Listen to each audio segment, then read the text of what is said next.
Selamat pagi menjelang siang.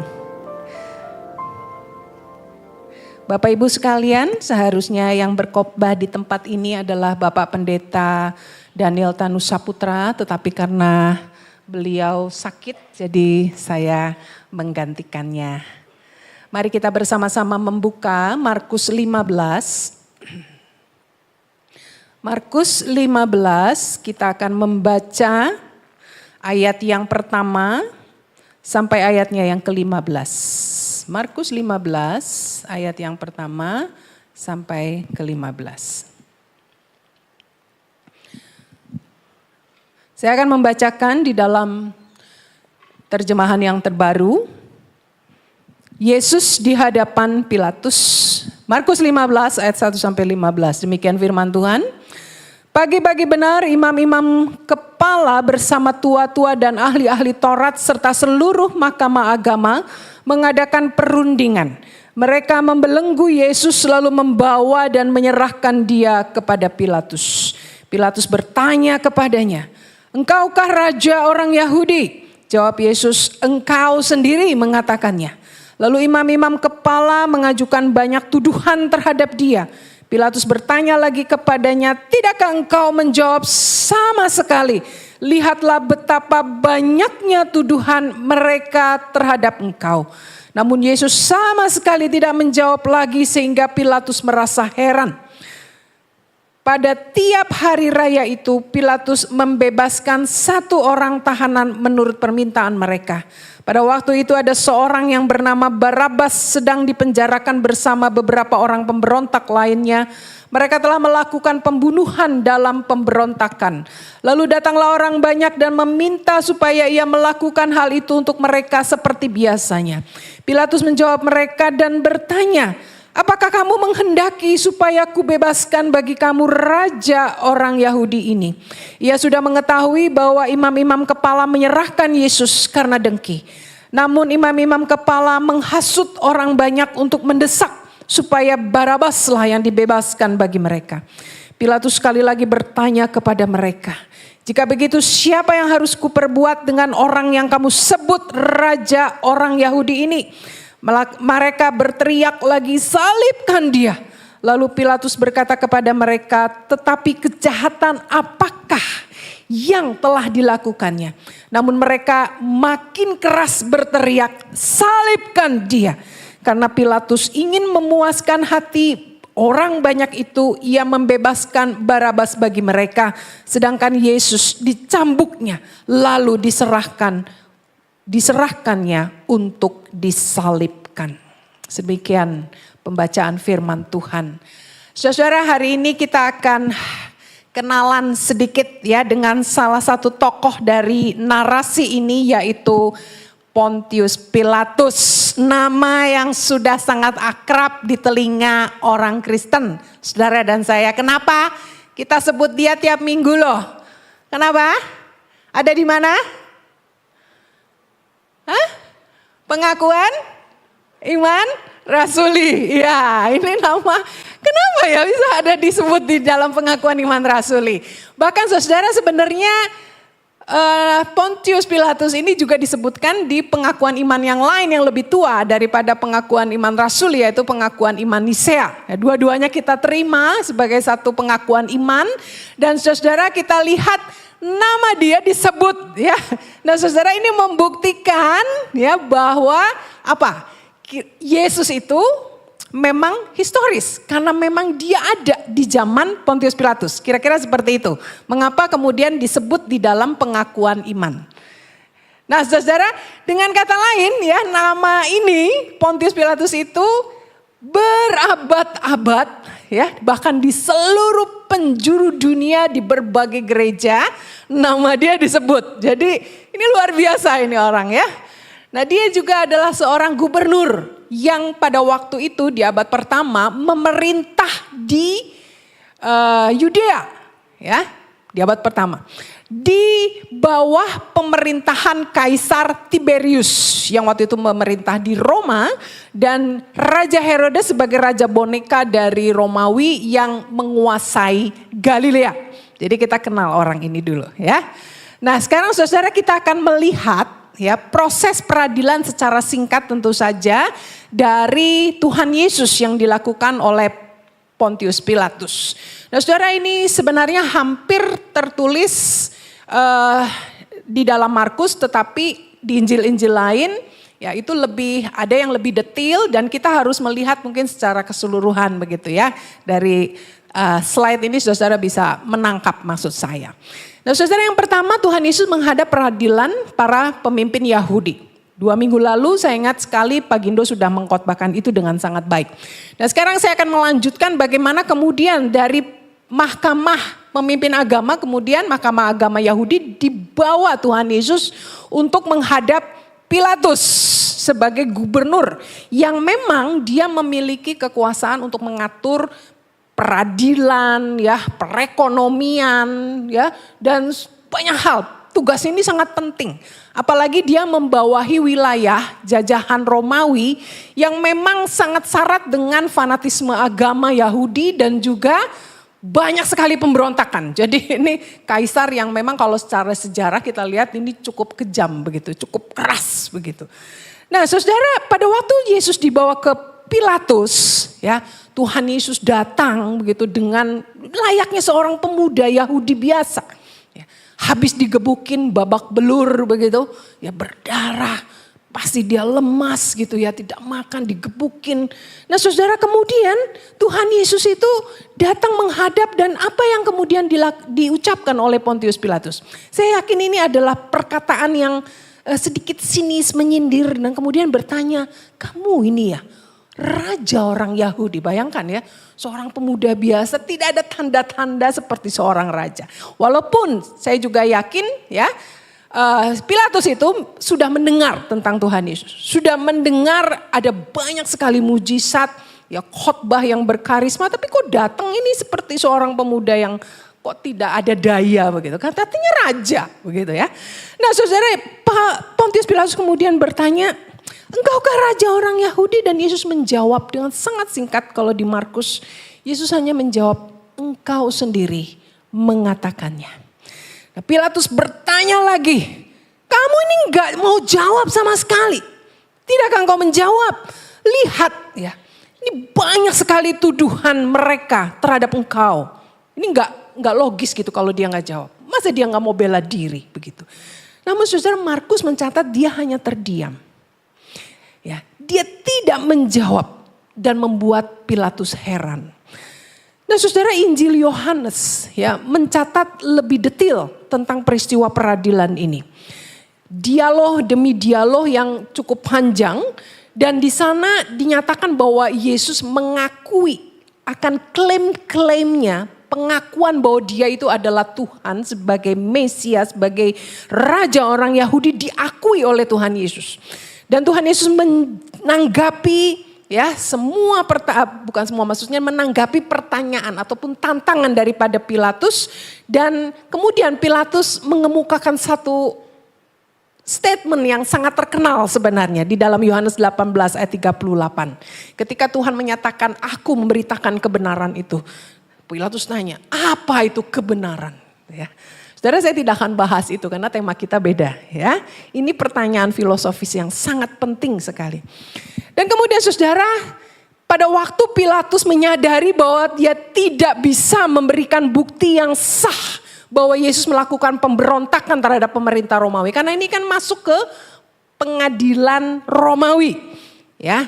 Tuduhannya tentu harus pemberontakan, pembunuhan ya terhadap kontra terhadap pemerintah Romawi. Tidak ada tuduhan yang bisa dibuktikan begitu. Nah, kemudian saudara, akhirnya Pontius Pilatus akhirnya mengoper gitu ya, membawa Tuhan Yesus menghadap Herodes Antipas, Raja Herodes Antipas. Nah, saudara, kenapa? Karena pada waktu itu orang-orang berkerumun itu memberikan begitu ya sautan atau memberikan pernyataan bahwa dia ini juga dituduh sebagai penista agama di Galilea, sebut Galilea. Nah kemudian Pilatus langsung ingat, Galilea, Galilea harusnya berada di bawah kekuasaan Herodes Antipas. Bawa dia ke sana biar diadili saja ya dengan Herodes Antipas. Kira-kira seperti itu saudara. Dan kemudian pada waktu Tuhan menghadap Herodes Antipas, ini tidak dicatat di dalam Markus ya, tidak ada di catatan di dalam Lukas. Nah saudara, kemudian Herodes Antipas juga bingung saudara. Karena dia juga tidak bisa menemukan sesuatu yang fatal yang membuat Tuhan Yesus layak dihukum mati. Ya. Dan ada catatan lain saudara yang ini pakai istilah saya ya. Si Herodes Antipas ini seperti percaya klenik-klenik begitu. Ya. Sesuatu yang superstisius begitu. Karena apa? Dia takut Yesus ini adalah titisan dari Yohanes Pembaptis. Nah, kenapa dia takut? Dia kenal baik Yohanes Pembaptis dan dia bahkan yang telah memenggal kepala Yohanes Pembaptis. Cuma gara-gara apa saudara? Gara-gara anaknya Salome menari-nari di hadapan dia. Dia memang orang yang senang ya. Senang untuk disenangkan begitu. People pleasure mungkin seperti itu. Dan kemudian ya anak ini ditanya, kamu mau apa? Ya, apa saja aku beri. Kemudian anak ini karena memang sudah disetting begitu oleh mamanya Herodias yang benci dengan Yohanes Pembaptis. Itu kisahnya ya, saudara bisa lihat sendiri di Alkitab. Nah kemudian dia bilang, saya mau kepala Yohanes Pembaptis. Ya, jadi ada ketakutan karena memang Yohanes Pembaptis pada waktu itu juga dianggap ini kemungkinan dia adalah Mesias. Ya, yang memang sudah dijanjikan bagi bangsa Israel. Dan kemudian saudara, pada waktu dia melihat Yesus, pada waktu dia mendengar Yesus ini mirip seperti Yohanes. Jangan-jangan ini titisannya Yohanes begitu ya. Ini rohnya Yohanes. Jadi dia takut sekali dan secara bukti pengadilan pun memang tidak memungkinkan bagi Herodes Antipas untuk membunuh Tuhan Yesus. Dan kemudian akhirnya saudara, Herodes Antipas bawa lagi ke Pilatus gitu ya. Nah sejak saat itu bahkan ya, dikatakan Pilatus dan Herodes Antipas yang tadinya tidak akrab, bermusuhan, akhirnya jadi sohib lah, kira-kira seperti itu. Nah saudara, ketika dibawa lagi ke Herodes Antipas, bingunglah dibawa ke Pilatus, bingunglah Pilatus itu saudara ya. 3 kali Pilatus kemudian menyatakan kepada kerumunan, kepada massa bahwa ia tidak mendapati bahwa Tuhan Yesus itu bersalah. Kejahatan apa yang telah dilakukan orang ini? Tidak ada kesalahan apapun yang kudapati padanya yang setimpal dengannya dengan hukuman mati. Bagi aku lebih baik aku mencambuk dia lalu melepaskannya. Itu catat di dalam Lukas. Dan saudara, hati daripada Pontius Pilatus itu juga semakin gelisah. Ketika istrinya, saudara, di dalam Matius 27 ayat 19 dikatakan tulis pesan, ya, memesan kepada Pontius Pilatus. Dia berkata, ya kira-kira suamiku gitu ya, jangan engkau mencampuri perkara orang benar ini. Menunjuk kepada Yesus. Sebab karena dia aku sangat menderita di dalam mimpi tadi malam. Wah, saudara ya, Pilatus tambah bingung begitu ya, karena pesan daripada istrinya. Dan kemudian Pilatus di sini digambarkan memikirkan bagaimana caranya supaya orang-orang ini tetap tidak menuntut begitu ya, Yesus itu untuk disalib, untuk dihukum begitu. Dan akhirnya dia berkata, karena pada waktu itu menjelang Paskah gitu bagi orang Yahudi. Ada satu orang yang memang biasanya dibebaskan, ya, seorang penjahat dibebaskan. Dan kepada kerumunan, kepada massa itu kemudian dia memberikan pilihan. Pilih Yesus atau Barnabas. Barnabas adalah the real bandit, begitu. Dia adalah pembunuh dan jelas-jelas terbukti dia melakukan pemberontakan terhadap pemerintah Romawi. Nah, saudara, ini sebenarnya pilihan yang mudah, bukan? Mudah. Tapi kenapa kenyataannya tidak seperti itu, saudara? Karena memang pada waktu itu, ya dalam Markus 15 ayat 11 dikatakan, para imam bait Allah itu menghasut orang-orang banyak yang datang berkerumun. Supaya apa? Bebaskan saja Barabas. Bunuh Yesus, bebaskan saja Barabas. Nah, Pilatus, saudara, bertanya sekali lagi yang terakhir ini mungkin ya, ayat 13. Jika begitu, Apakah yang harus kau perbuat dengan orang yang engkau sebut raja orang Yahudi ini? Dan kerumunan saudara yang hilang akal sehat, kerumunan yang sudah dihasut sedemikian rupa, begitu bodohnya. Dan mereka kemudian berteriak, salibkan dia, salibkan dia.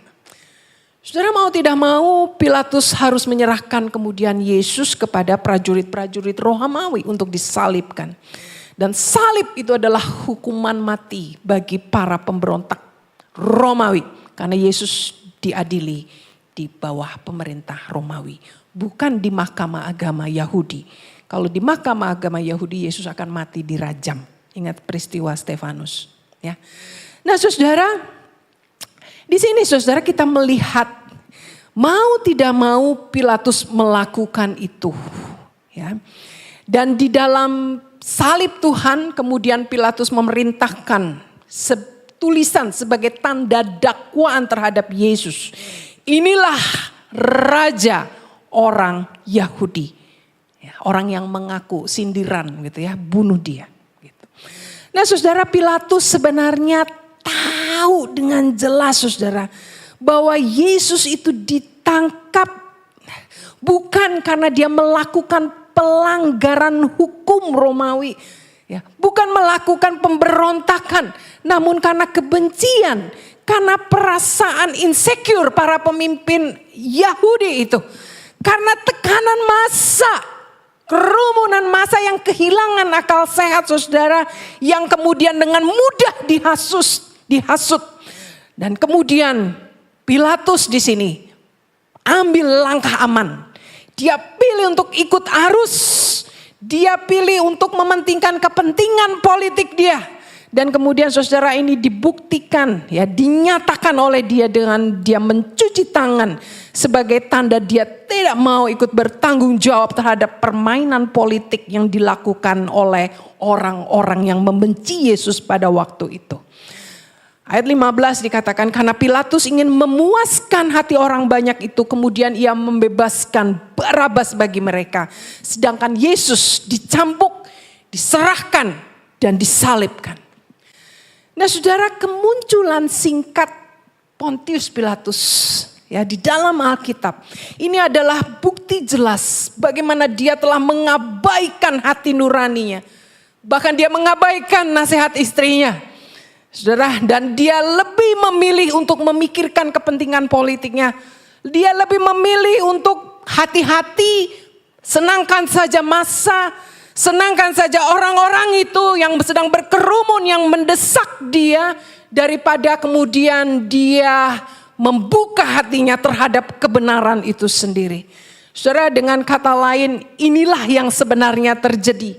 Walaupun Pilatus jelas sekali saudara diberi kesempatan untuk mengadili, untuk mengevaluasi ya akan klaim-klaim yang Tuhan Yesus sudah ucapkan.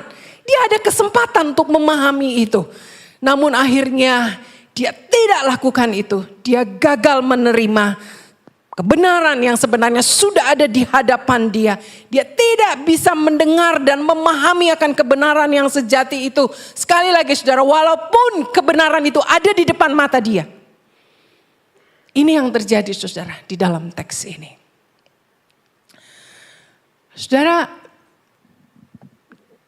sekarang ini sebenarnya sudah lama. Dan sekarang masih heboh saudara.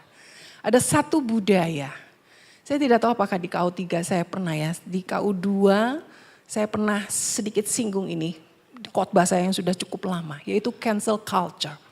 Saudara, ini adalah, saya pakai definisi yang simpel aja ya, ini adalah budaya populer, budaya yang kekinian begitu ya, yang kemudian apa yang dilakukan? Dia membatalkan, mengcancel, namanya cancel ya, memboikot, cancel itu boikot, memboikot, menghukum, menyingkirkan seseorang ya. Karena apa? Karena perbedaan paham, perbedaan pendapat ya, ataupun orang itu melakukan satu kesalahan yang tidak sesuai dengan hatinya dan itu ditumpahkan di media sosial. Dicorong media sosial, memberikan ancaman, memberikan hujatan ketidaksetujuan dengan kasar begitu di media sosial. Ya, saudara, saya yakin tidak ada di antara saudara yang tidak punya media sosial. Coba angkat tangan, apakah ada? Sama sekali nggak punya IG, sama sekali nggak punya Facebook. Kalau yang angkatan saya ke atas Facebookan ya dulu. Ada yang nggak punya? Hah? Nggak ada lah, kalau 3 lah ya. Ibu ini nanyanya macem-macem ya, nggak tahu kita gitu ya. Kau 2 juga nggak ada loh saudara. Saya tanya apakah ada yang sama sekali tidak punya? Nggak ada yang ngangkat, minimal kan punya status WhatsApp toh. Kan bisa kan? Ya kan? Saudara, ini umum sekali kita semua menghadapi budaya seperti ini. Dan ini budaya yang terjadi karena media sosial. Nah saudara, walaupun budaya populer ya, tetapi melalui teks ini saudara kita melihat bahwa apa yang terjadi di dalam kisah yang tadi saya sudah paparkan itu adalah satu bentuk cancel culture yang telah dialami oleh Tuhan Yesus. Saya akan berikan contoh saudara supaya saudara bisa lebih memahami begitu ya. Waktu Tuhan Yesus di cancel saudara jelas begitu oleh kerumunan orang.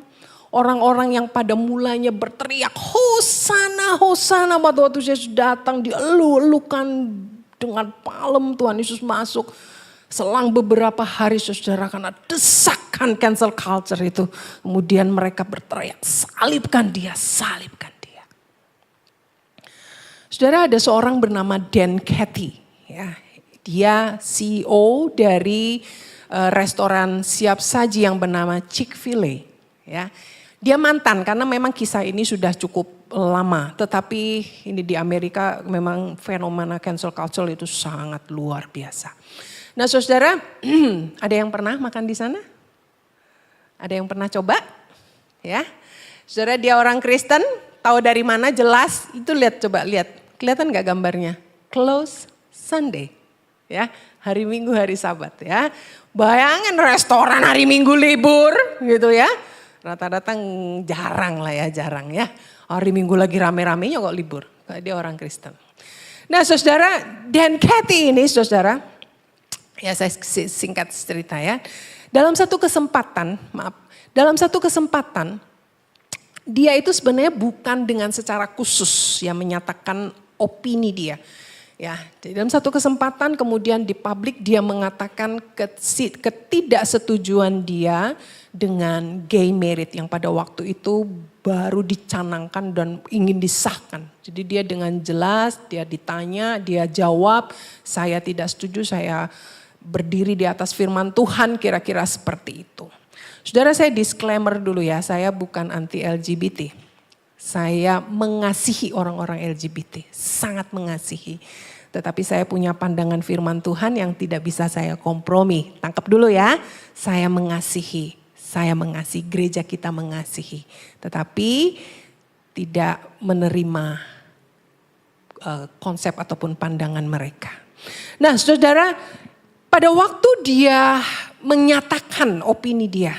Dan orang-orang, karena dia orang yang terkenal dan restonya ini cukup terkenal di Amerika. Semua marah saudara.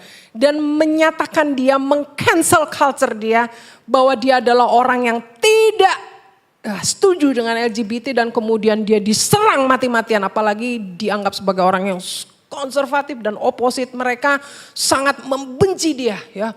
Memboikot bahkan saudara ya, restorannya. Seluruh Amerika heboh, ini peristiwa yang sangat luar biasa pada waktu itu.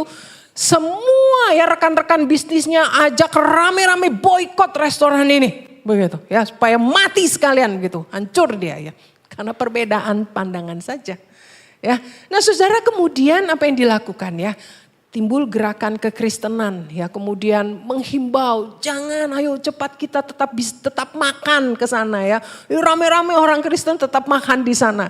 Dan ya ceritanya akhirnya dia tidak bangkrut begitu ya. Bahkan di dalam peristiwa itu, dalam tahun itu kenaikan 12% bagi restoran dia ya.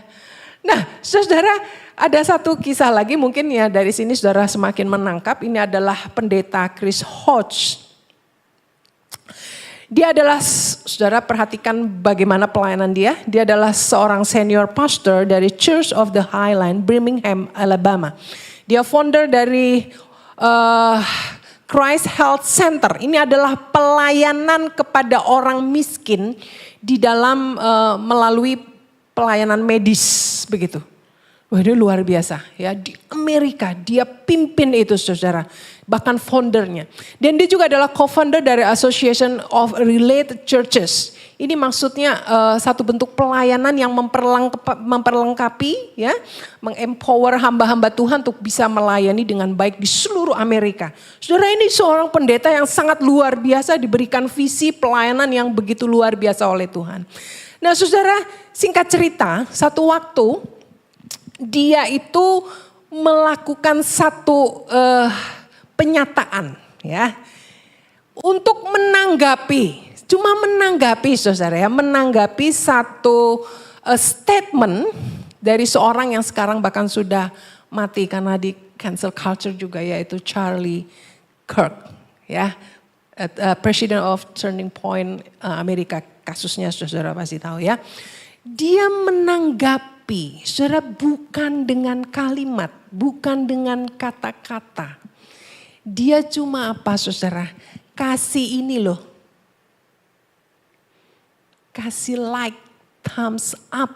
Itu kan kalau di media sosial ya, kasih like, thumbs up. Saudara. Ya, cuma itu, that's all. Nah saudara, kemudian ada seorang guru bahasa Inggris ya di kota itu, di Birmingham, yang pernah beribadah ke gereja dia. Kaget sekali.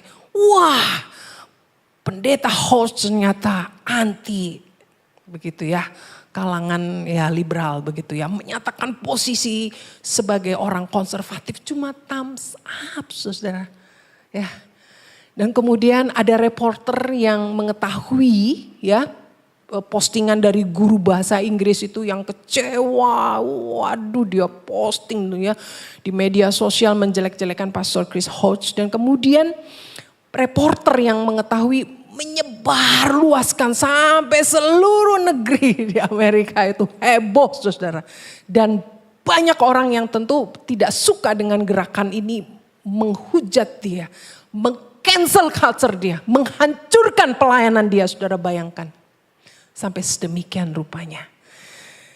Nah saudara, cancel culture ini memang kalau di Amerika fenomena yang sangat luar biasa bahkan sampai sekarang ya. Kita tidak terlalu ini, saya cuma ingin memberikan gambaran.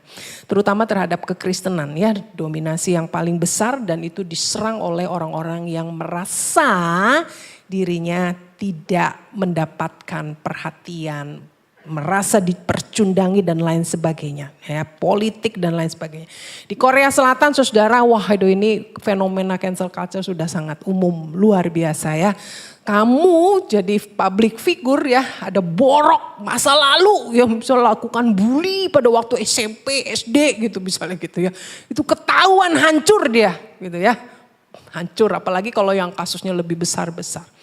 Nah saudara, di Indonesia ya, walaupun menurut saya sekali lagi ya, ini menurut saya masih di dalam koridor. Saudara, banyak berpotensi luar biasa menjadi destruktif. Ya, ingat istilah tumbler tuku, maaf saya sebut branded nih ya. Ingat ya, heboh ya. Kenapa Bapak Ibu kok diem gitu? Nangkep ya? Nggak tahu kisah itu. Kalau nggak tahu, itulah kisah tentang ibu-ibu yang flexing anaknya dapat warga negara asing itu loh. Wah itu heboh, se-Indonesia hebohnya. Rame ya, belum lama ada mall yang kita cintai, mallnya Arema, ya, disebut Ndeso. Wah sakit hatiku Bu gitu ya, kita kan Arema. Ya, saya juga Arema gitu ya. Ya, sakit hati. Rame-rame kita meng-cancel saudara. Walaupun sekali lagi ini masih dalam koridor di Indonesia ya. Tapi saudara, responnya itu, coba saudara ya, dimaki-maki ya, maaf ya, dengan kata-kata yang kasar. Baik itu cuma pakai tangan ataupun dia posting lagi dengan live IG ataupun video dan lain sebagainya. Sampai saya pikir saya tidak bermaksud untuk mengatakan saya setuju, jelas tidak lah ya begitu ya. Saya tidak lihat itu, tetapi respon orang-orang itu ya, itu seakan-akan menghancurkan orang yang salah ngomong itu loh, gitu ya. Dan bahkan mungkin lebih jahat. Apa bedanya dia posting, kita juga posting, bahkan postingnya lebih jahat. Saudara nangkep maksud saya, ya. Dan ini berpotensi sekali, saudara. Berpotensi sekali di Indonesia untuk bisa seperti itu. Netizen plus 62 begitu. Jangan main-main loh sama plus 62. Ya. Dan saudara, di dalam konteks Indonesia, kita sebagai minoritas, saudara, kalau kita tidak perhatikan ini dengan baik-baik, ini bisa menjadi sesuatu yang berbahaya juga. Sebagai orang Kristen, saudara, kita sangat rentan, saudara.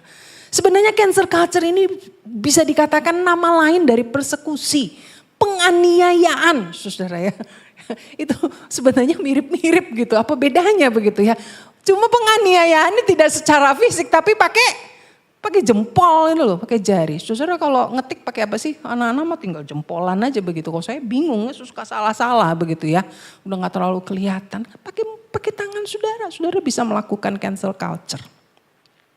Nah saudara, apa penyebabnya?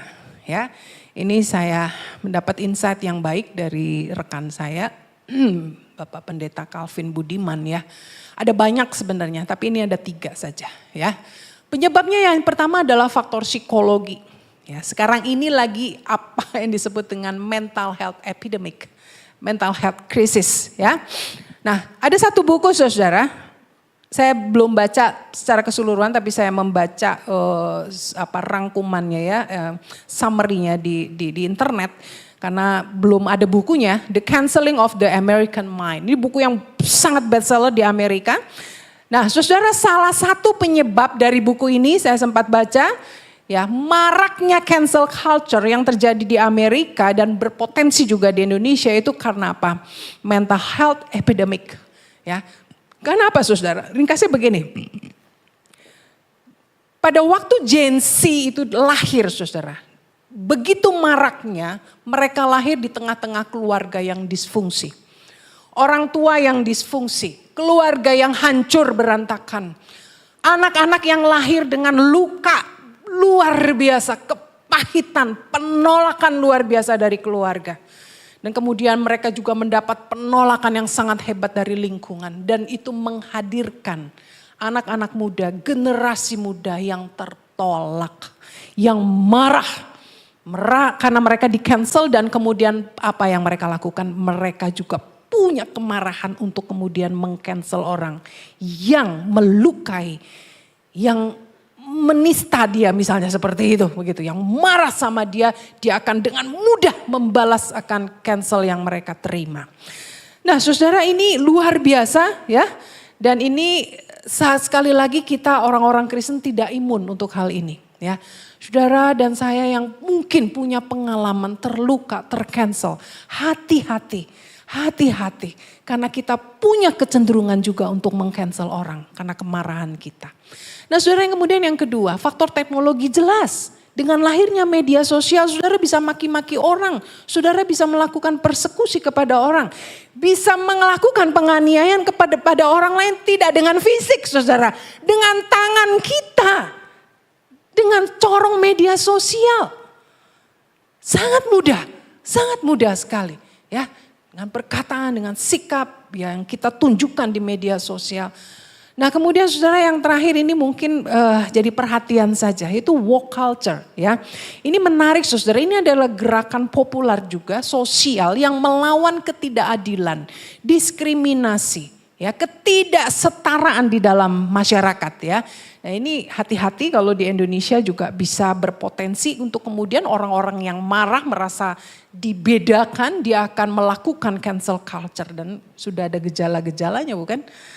Nah, saudara, sekarang bagaimana sikap kita menyikapi hal ini? Ya, bagaimana sikap kita dan juga sikap gereja di dalam menghadapi fenomena cancel culture ini? Saudara, yang pertama, mungkin saya ingin menyatakan belajar. kita anak Tuhan yang sudah menerima anugerah Tuhan. Jangan takut ya. Takutlah hanya kepada Allah, tetaplah nyatakan iman kita. Tetaplah lakukan penginjilan ya. Walaupun di tengah pressure yang luar biasa dari masyarakat, dari dunia ini, dari gerakan postmodern ini. Nah saudara, ingat satu kisah ya, ketika Petrus dan Yohanes satu kali mereka menghadapi persekusi atau penganiayaan dari mahkamah agama Yahudi ya. Potensi mereka akan dibunuh saudara-saudara karena pelayanan penginjilan yang mereka lakukan. Saudara, pada waktu dia ditanya, diinterogasi, dia mengatakan satu kalimat yang sangat jelas ini. Silakan kamu putuskan sendiri. Waktu ditanya, kamu mau apa gitu ya. Silakan putuskan sendiri kepada mahkamah agama Yahudi ya. Manakah yang benar di hadapan Allah? Taat kepada kamu atau taat kepada Allah? Dan mereka memilih untuk taat dan takut kepada Allah. Nah saudara, jika satu waktu misalnya ya, saudara dan saya mungkin saudara sudah mengalami di tengah lingkungan sekolah, di kampus, di pekerjaan, di rumah tangga. Ya, karena saya tahu konteks gereja kita ini ada keluarga-keluarga yang mungkin belum kenal Tuhan. Di dalam masyarakat saudara, ketika orang-orang sudah tidak lagi memberikan ucapan selamat Natal kepada kita dan seterusnya saudara. Ya, kemudian bagaimana sikap kita? Diam, kita kunci mulut kita rapat-rapat. Ya, hati-hati dengan massa, hati-hati dengan kerumunan. Tidak saudara ya, tetaplah bersikap sebagai anak Tuhan. Tetaplah engkau berani menyatakan imanmu pada waktu engkau tahu ada sesuatu yang salah, yang tidak benar dengan firman Tuhan. Tetaplah berani bersuara menyatakan imanmu. Saudara, jangan biarkan mulut kita ini kemudian takut untuk berbicara, takut untuk mengabarkan Injil, maka habislah sudah orang-orang Kristen ya. Kalau sudah takut dan tidak mau lagi menginjili. Nah saudara, tetaplah kita lakukan tugas kita. Tetaplah lakukan panggilan kita sebagai anak-anak Tuhan. Ada seorang teman saya, teman cross ya. Dia cerita mamanya dulu tuh belum kenal Tuhan. Ya tapekongan begitu ya. Dan kemudian setelah dia kenal Tuhan, Tuhan mengubah dia. Ada banyak hal yang indah di dalam kehidupan dia. Dia merasa tersentuh oleh Tuhan. Dan kemudian dia berani menyatakan Injil. Ini emak-emak ya. Sudah usia begitu. Dia katakan mama saya itu ya. Bukan memang seneng ngomong. Dan dia tidak malu, dia tidak berani, tidak sungkan untuk menceritakan kabar Injil. Kepada pembantu, kepada karyawan-karyawan. Dia cerita, tak kasih tahu loh ya. Tuhan Yesus itu baik, dia cerita. Dia bilang, aduh bu, kadang saya tuh loh malu untuk menyampaikan itu kepada orang. Ya, dia malu untuk menyatakan kasih Tuhan kepada orang lain. Tapi mamanya dia bilang berani sekali, dia cerita kepada orang lain. Dia tidak malu, dia tidak takut. Karena itu yang dia tahu adalah kebenaran saudara. Ya, itu kebenaran. Jangan mungkin kita pikir kita hanya ya udahlah bersaksi aja. Jadi orang baik-baik, gak perlu cerita tentang Tuhan. Padahal saudara harus ingat kita ini bukan Injil. Ya kelakuan baik kita itu bukan Injil. Injil itu siapa? Yesus. Jadi kita harus kabarkan Injil itu tetap begitu. Jangan takut di tengah pressure, di tengah situasi yang tidak mudah. Selama saudara berhikmat tentu saja gitu ya. Tetap ucapkan Injil, tetap nyatakan Injil itu kepada banyak orang. Ya, jangan malu bersikap. Kalau ada tahu ini tidak sesuai dengan kebenaran firman Tuhan, ya saudara lakukan itu. Saudara tetap lakukan itu. Saudara, saya bertanggung jawab di dalam firman Tuhan. Setiap kali saya khotbah, saya bilang Tuhan beri saya keberanian, berikan saya hikmat. Saya tahu saya harus berbicara kebenaran kepada orang lain. Walaupun itu mungkin agak membuat sesuatu yang tidak nyaman, apalagi pada waktu saya harus menginjili orang. Saudara, yang kedua, berhikmat tentu. Berhikmatlah di dalam kita berkata-kata dan bersikap. Ya, saudara, Matius 10 ayat 16, cerdiklah gitu seperti ular, tapi tuluslah seperti merpati. Karena engkau ini domba yang Tuhan suruh untuk berada di tengah-tengah serigala, saudara. Ya, itu kita, saudara. Ya, berhikmat saudara di dalam bermedsos. Hai anak-anak muda, ya ibu-ibu, bapak-bapak, berhikmatlah. Ya, jangan sampai kemudian ya ini orang Kristen apa bedanya begitu ya. Ada makian, unek-unek dibawa ke medsos begitu ya. Ya, yang happy-happy gitu loh, yang memberkati begitu ya. Saya termasuk juga jarang sebenarnya di medsos. Kalau ada sesuatu yang ingin, tapi saya berusaha untuk menjaga, berusaha begitu ya. Ya, flexing ya, ojo nemen-nemen ya, flexing yang benar. Ini namanya flexing pasti nggak benar ya. Itu sesuatu yang berlebih-lebihan, fake, bohong begitu ya. Ya, hati-hati apalagi pada waktu kita berkomen ya terhadap seseorang ya, saudara. Tanganmu itu juga engkau bisa memperkusi orang lain, ya, tidak menjadi berkat bagi orang lain. Bijaksanalah bersikap, ya, biarkan orang juga tetap bisa melihat Yesus di dalam media sosialmu. Apalagi ini orang gereja Kristen Kalam Kudus gitu ya. Medsosnya unek-unek, ngomel-ngomel sama orang. Apa bedanya kita dengan orang-orang yang lain? Nah, saudara, yang terakhir, tetap tunjukkan kasih dan pengampunan dari Allah. Kasihi musuhmu, berbuatlah baik kepada mereka yang membenci kamu, berkati mereka yang telah mengutuk kamu, berdoa bagi mereka yang berbuat jahat kepada kamu. Lukas 6 ayat 27-28. Saudara, cancel culture sebenarnya bentuk lain sekali lagi daripada penindasan yang tidak sesuai dengan kebenaran firman Tuhan, walaupun bukan secara fisik namun secara media sosial, tangan kita. Dan semangat cancel culture itu sangat-sangat destruktif, saudara. Kalau saya pakai istilah sederhana ya, saudara.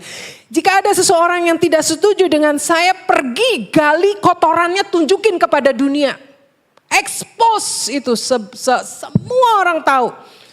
Destruktif sekali. Jika seseorang melakukan dosa, jangan kasih belas kasihan, singkirkan dia dari komunitas kita. Jika seseorang bersalah di masa lalunya, pastikan dia hidup di dalam penyesalan, di dalam ketakutan seumur hidup dia. Tidak peduli apakah orang itu kemudian telah berubah dan mengakui kesalahannya, jangan pernah beri dia pengampunan. Itu cancel culture, saudara. Bagaimana dengan saudara dan saya?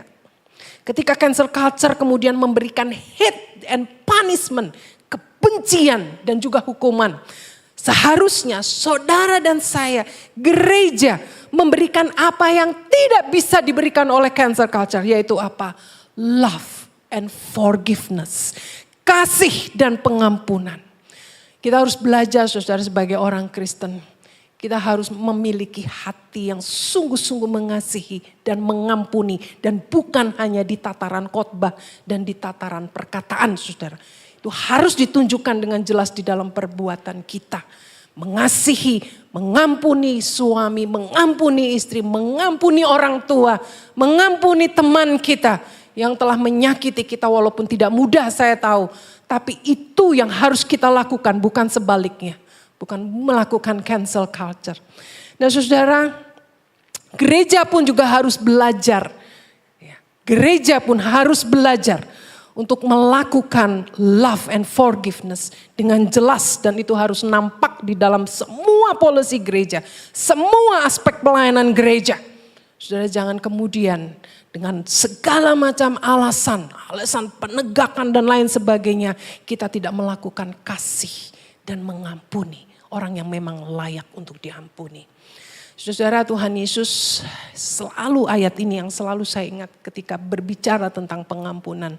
Pada waktu Tuhan Yesus diperhadapkan oleh para ahli Taurat dan orang Farisi, membawa seorang perempuan yang berzina, saudara, kedapatan berzina kepada Yesus, dan kemudian minta Yesus untuk merajam dia sesuai dengan hukum agama Yahudi. Tapi Yesus kemudian berkata, barang siapa di antara engkau yang merasa tidak berdosa, hendaklah ia ambil batu pertama, lemparkan kepada perempuan itu. Dan semua orang itu pergi meninggalkan. Saudara, perhatikan terus ayat ini. Perhatikan terus ayat ini.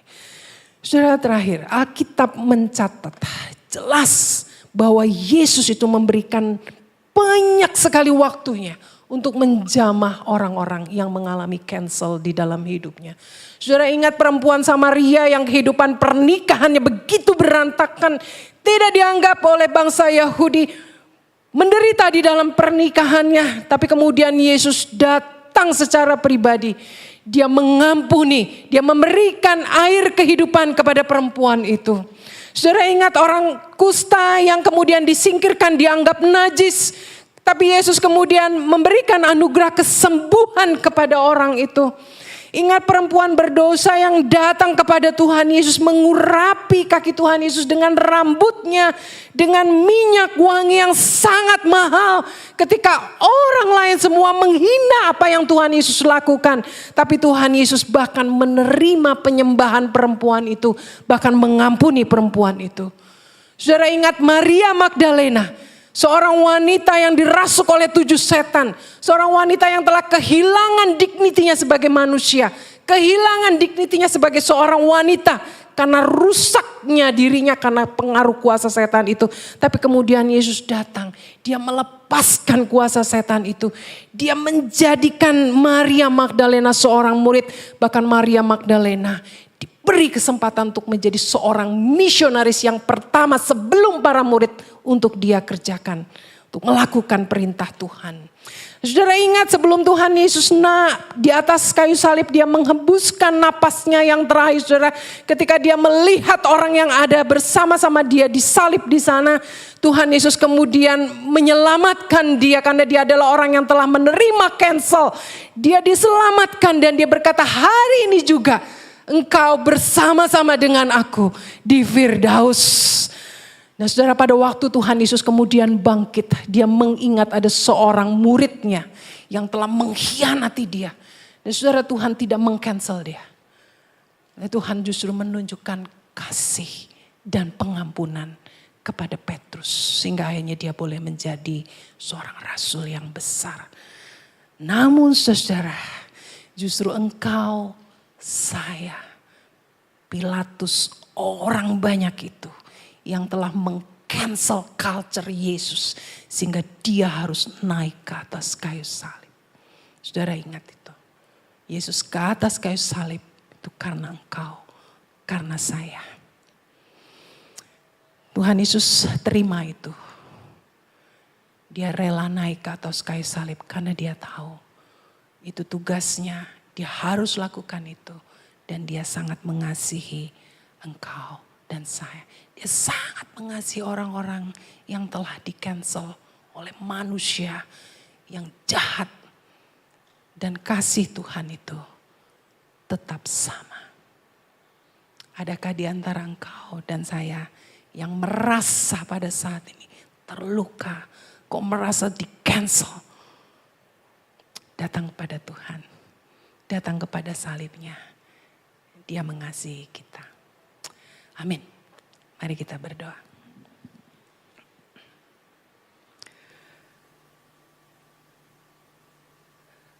Tuhan, terima kasih. Biarlah beberapa saat sebelum kami memasuki Jumat Agung, mengambil roti dan anggur, sekali lagi kami diingatkan bahwa kami adalah orang-orang yang sudah menerima anugerah Tuhan. Dan sebagai orang-orang yang sudah menerima anugerah, biarlah kami diberikan hikmat. Untuk kami boleh terus mengingat kasih Tuhan. Mengabarkan Injil, mengabarkan Yesus itu selama masih ada kesempatan. Dan kami boleh tetap berani menyatakan kebenaran. Bukan hanya di gereja, manapun Tuhan utus kami berani menyatakan kebenaran. Dan kami juga boleh menjadi orang-orang yang kemudian dengan hikmat Tuhan pakai. Berhati-hati di dalam banyak hal sehingga nama Tuhan tidak dipermalukan. Dan kami juga boleh belajar menunjukkan kasih, menunjukkan pengampunan kepada banyak orang. Karena ini adalah perintah Tuhan kepada murid-murid Tuhan. Terima kasih Bapa. Firman-Mu terbatas tapi biarlah ini boleh dicerna baik-baik, dipahami baik-baik. Dan kami boleh melakukannya di dalam kehidupan kami. Di tengah dunia, di tengah-tengah bumi Indonesia yang semakin mencemaskan, yang kami tidak tahu apa yang terjadi ke depan. Tuhan tolong kami, tolong bangsa ini. Tolong gereja Tuhan agar boleh tetap berdiri di atas kebenaran. Di dalam nama Tuhan Yesus kami berdoa dan kami mengucap syukur.